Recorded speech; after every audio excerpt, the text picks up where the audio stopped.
a maior parte das vezes, o pai ou a mãe vai ao seu consultório levar um filho falando sobre o problema do barulho. O barulho preocupa os pais, eles ficam pensando que ela vai quebrar os dentes e que alguma coisa de muito errado está acontecendo ali. Por esse motivo, ele leva o filho para uma consulta com você.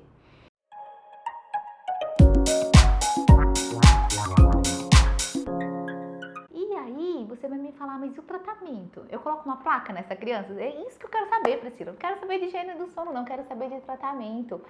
E eu vou te dizer que a gente indica o tratamento só mesmo se o desgaste dentário estiver muito severo. Especialmente se esse desgaste dentário envolver dentes permanentes. Enquanto a gente estiver com dentes descidos, a gente não coloca uma placa. Lembra que a placa, ela não resolve o seu problema, né? A placa impede o desgaste dentário. Então, se você estiver diante de desgaste, especialmente desgaste de dentes permanentes, aí sim a gente passa a pensar no uso da placa.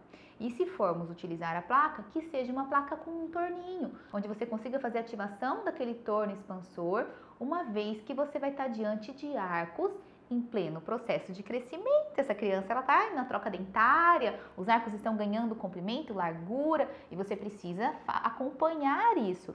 Se você coloca um aparelho, por exemplo, uma placa de acetato, tipo, como se fosse um alinhadorzinho no paciente, para ele usar para interpor ali, ele realmente vai funcionar como algo que vai evitar que aqueles dentes fiquem em atrição à noite. Mas vai chegar uma hora que ele não vai entrar mais, porque a troca vai acontecer, o dente vai romper e ele não vai se acomodar tão bem. Então, uma plaquinha, tipo uma placa de Hawley com um torno, ela passa a ter uma durabilidade maior para você utilizar naquele paciente que vai precisar ficar com o aparelho por um tempo maior. E, logicamente, essa placa ela é uma placa, tipo uma placa de Hawley com torno expansor e uma cobertura oclusal para proteger os dentes desse momento de atrição. Ela fica assim, ó. Então é uma plaquinha Hawley, se eu precisar mexer em alguma coisa de posição de incisivos, eu consigo. Ela tem a cobertura oclusal e ela é sempre bem lúdica para a criança gostar de usar.